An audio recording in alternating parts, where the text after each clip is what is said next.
I said, Australian sprinters are very, very good. There's a lot of good ones around. Two things he has in his favour: he's brilliant speed, and he's just still a very young horse. He's only a 3-year-old. He's about to turn 4, and I think 4 and 5 will be his best times.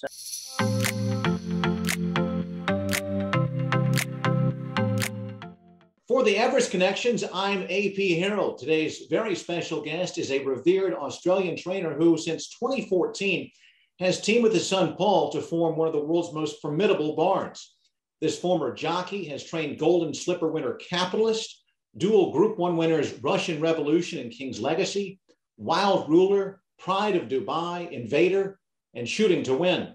Without further ado, let's please welcome a man who always shoots to win, as evidenced by appearances in the winner's circle in the first 2 editions of the Everest, Peter Snowden. Peter, an honor to have you with us. My pleasure to be here. Thanks, AP. Peter, you began your career as a jockey. How does being in the irons those many years ago impact your relationships with the men and women who ride these magnificent animals? Yeah, I think it's a plus. Being able to ride, you have a better understanding of racing and riding and how your jockeys ride. And I think it's been a big advantage for me going forward in my training career. Let's go back even before you wore jockey silks, the Peter Snowden file. Where were you born and where'd you grow up? Yeah, I was born in Scone, New South Wales, country town in New South Wales. I grew up there. My mother died quite early, and I moved to a southern family, and then went back to home when I was about 10 or 12, and apprentice jockey when I was 16, and started off my father riding for the first 12 or 18 months, and went to Sydney for a 6-month stint, and back to the country and served out my apprenticeship there. Peter, with your mom passing away at such a young age, that's a difficult thing. Hard work is needed to catch up. In horse racing, there's many disappointments. I'm guessing at this stage in your career, you look back and you tip your cap to mom. Oh, absolutely. It's dying very early. It's sort of, you grew up pretty quickly, really. Your mum is probably your right and left hand there when you're a child, and not having her there was difficult. But I was saying, what doesn't break you makes you stronger. And that was the case with me. It's just I really wanted to do well and make my mum proud and my dad. And he passed away about 12 years ago. But no, I've been very lucky. I've achieved what I wanted to achieve, and I'm always trying to be better. And hopefully I still am now. You've certainly done them proud, and it's neat to see the generations with your son. We'll talk more about him in a little bit. But Peter, when did you first take an interest in horse racing? Were you a little kid? Were you a teenager, a young adult? Yeah, my father was a jockey, so I was always around horses from an early age. But look, I didn't really get the bug for riding until I was about probably 12 or 13. My brother was always keener than I was, but he really struggled with horses. But for me, it just seemed to come very natural, and that's why I thought I never really wanted to be a jockey at a young age. I wanted to be a train driver or a tractor driver or whatever, but not a jockey. But when I started going to stables from about 10 onwards, I started to like it. And then I started to ride. I knew there's something more than just a feeling there. It was affinity, really. And I was, what other people were having trouble with, I was seeing to handle it quite comfortably. So it was just something I realised, maybe I am born to do this. And I started riding work when I was 12, and became an apprentice jockey when I was 16. But I hasn't been a day go by that I've ever regretted it. You mentioned your father was a jockey. What do you remember about his style, his attitude in the irons? Yeah, he finished riding when I grew up. He was riding when I was born, and he gave it away when I was only about probably 3 or 4. So I don't remember much about him riding, but he rode over 600 winners, so he's quite a successful rider. It always makes it difficult to think you're going to try and be as good as your dad or be your dad, but I didn't want to do that. I just wanted to be myself and just do the best I could. And I had a fair bit of success in riding. I had trouble with my weight. I had no weight issues till I was about 18, and from 18 on, I got taller, my bones got heavier, and I found it harder to stay at lighter weights. But I had fair success. Not as much as I wanted to, but I thought I had fair success while I was riding. We're speaking on the Everest Connections with Peter Snowden, revered trainer down under in Australia. And let's stick with jockeys, but let's switch to Mazu. And jockey Sam Clipperton has been in the irons for 6 of Mazu's wins. Can you break the news here? Will Clipperton be aboard Mazu in the Everest? Yeah, it'd be pretty hard to take him off. He's got a pretty good record on the horse, and he's coming back into work now. And Sam's been down most mornings to see how he is. So the association, I think, we'll be sticking with for quite a while. What makes Sam so good? I think he's known this horse for quite a while. He's not only rode him when he's winning, he rode him before he started to win. So he had an understanding of this horse really early. And it wasn't until we always thought that he'd be a better horse when he get gelded. And so the comparison between from when he was a colt to when he's now as a gelding is two different parallels, really. And Sam has been aboard him and knows that, he feels that in the horse. And I think that understanding he has with him is crucial to his chance of winning a race like the Everest, that's for sure. You mentioned parallels. Mazu, like Redzel, won the Doomben 10,000. At this point in Mazu's career, what parallels do you see between the two horses? They're similar. Both very fast horses, both like horses like the leader and do their work from the front. I just think with Mazu, there's probably a little more upside to him because I think he's going to get further. I think 7 furlongs a mile won't be beyond him. But at the moment now, while he's winning these shorter trips, will stay where we are now. But they're similar, but slightly different in character. Redzel was a very, very laid-back horse. Mazu is very full-on, and that's the reason why we gelled him. But he's better, but he's still not the complete package yet. He's still a bit in a hurry to do things, and that's, to get to a good level, you've got to tick every box, and that means relaxing in races so you can finish better rather than sort of going out and doing too much too early and run out of gas. So he's getting there, and he got to a Group 1 last preparation, which is great to see because I'm sure there's further improvement to come from the horse. Peter, when the average guy or gal thinks about the gamble of horse racing, they're thinking about the wagering window. But in your line of work and with ownership, you think about purchasing these horses. And Mazu was purchased as a yearling. There's obviously a lot of risk-reward speculation in buying such a young horse. What has the syndicate ownership told you about why they decided to go ahead and make that, in hindsight, brilliant move to pull the trigger and purchase Mazu?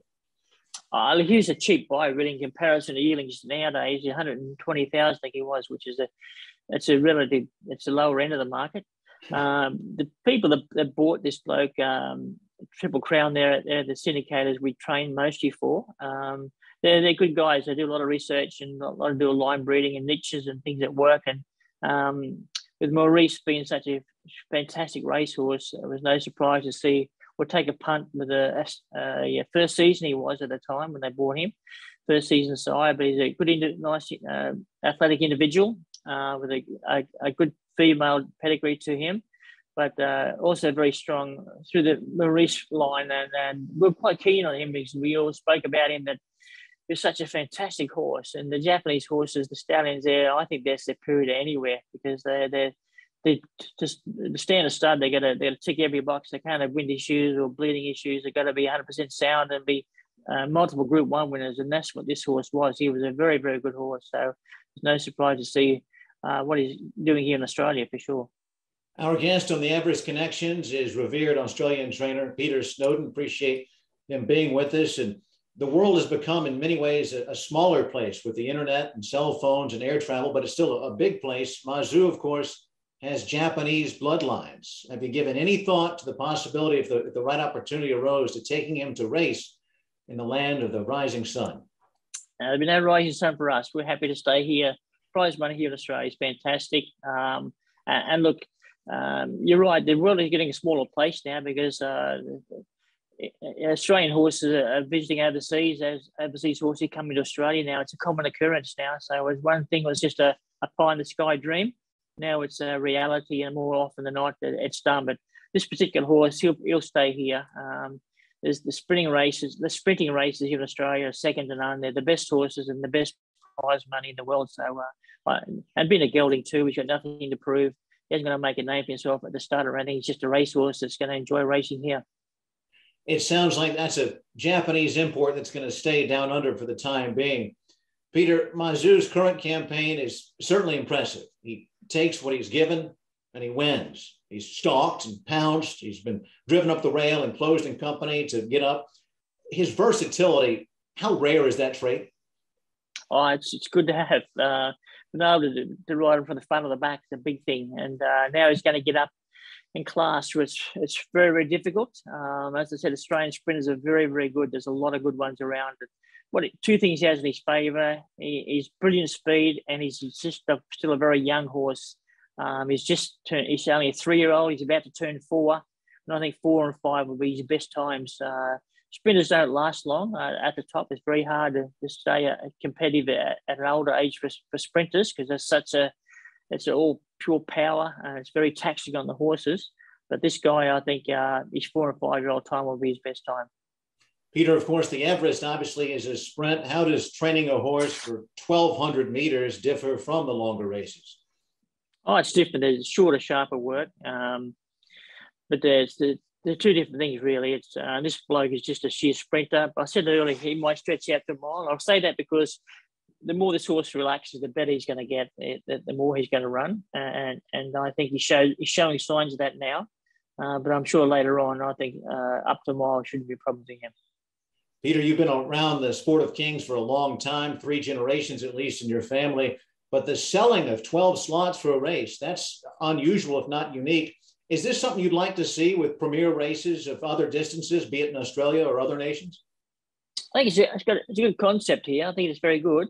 The only thing I might say is it's just a little bit top heavy. The prize money is very big, huge money. Our prize money generally is pretty good. But when you get races that are worth 15 million to the winner, that's a lot of money. And there again, there's probably other places where it could be spread around a bit more. But it's a good concept. It certainly gathered Australian racing big time. It was. I don't think it was even slow to kick off. It came from an American idea, but it sort of got momentum quickly. And the first edition was big, but it has got bigger and bigger every year, and to the point now it's worldwide. So we're getting horses. Only just recently talking about Coolmore sending 2 over. There's an American horse thinking about coming here. So it's on the world stage now. So it is a big concept. Our guest on the Everest Connections is Peter Snowden, one of the top trainers not only in Australia but the world over. Let's talk, though, Peter, Australian horse racing, where syndication appears especially prominent on the island continent. What do you see as the pros and cons of working for a syndicate versus an individual owner? For me, it doesn't matter. Whoever owns a horse, whether it be one person or 100 people, it's the same thing, really. There's a lot of reports go out, and the way they're set up now, you just do voicemails or emails. They're sent to individual owners very quickly. It's the same as you would a one-person owner. But with one person owning it, it's just you've only got one person to please. The syndicate is a few more to please, but the way they run now and the syndicate manage those people, it's not such a big thing at all. Peter, what should folks, whether they be in Europe, the States, the Middle East, anywhere else in the world, know about horse racing in Australia that perhaps they do not?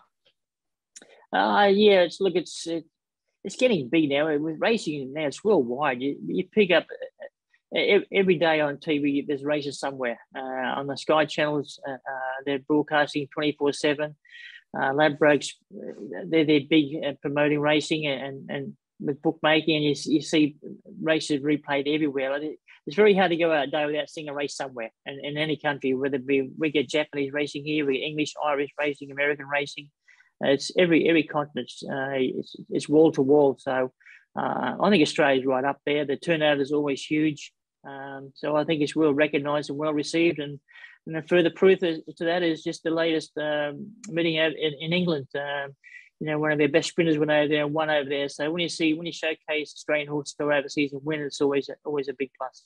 Yeah, let's follow up on that. Nature's Trip went over to the old country and won convincingly. How much pride collectively trainers, owners, jockeys, staff, fans take in that incredible display of horsepower?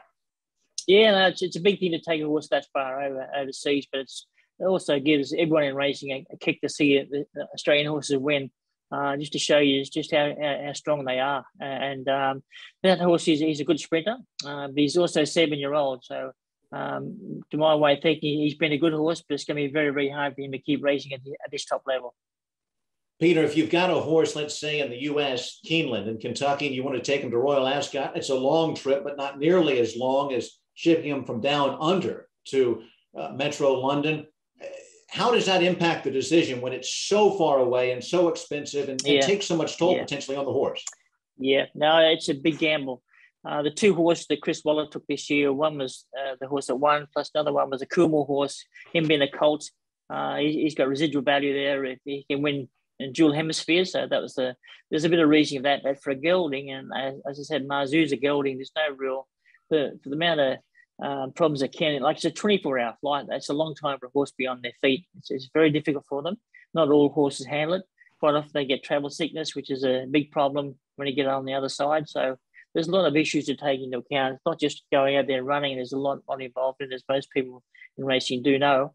But going back to that meeting at Ascot, that was phenomenal. Like it's a meeting. It's showcased all around the world, and the Australian horse win there was a big plus for everyone in racing back here.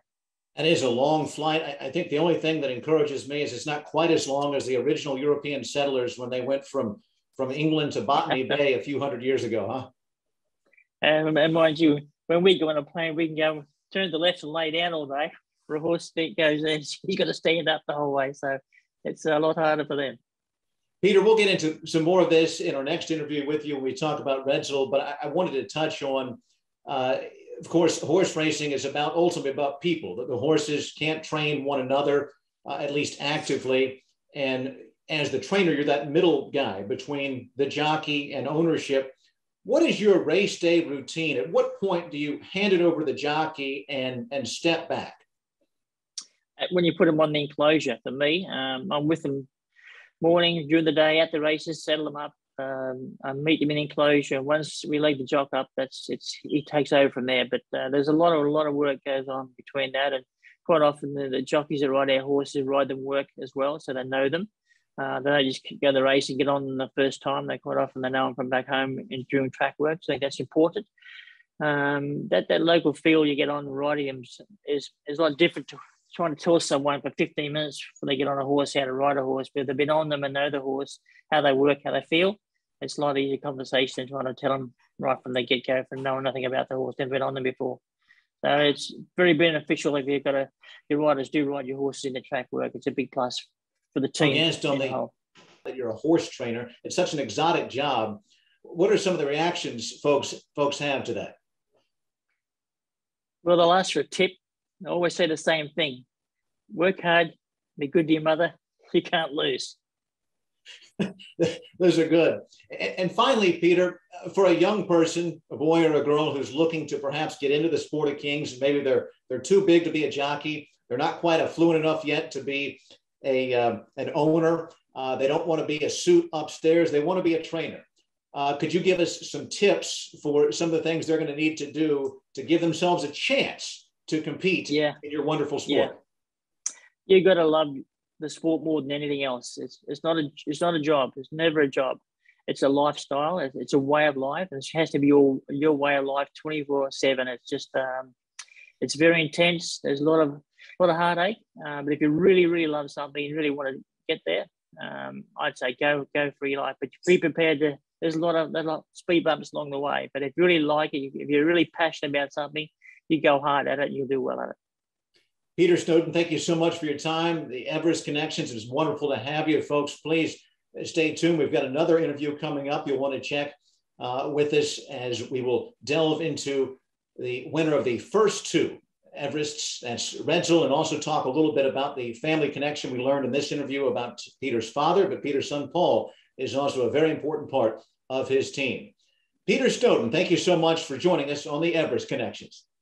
You're welcome. Thank you.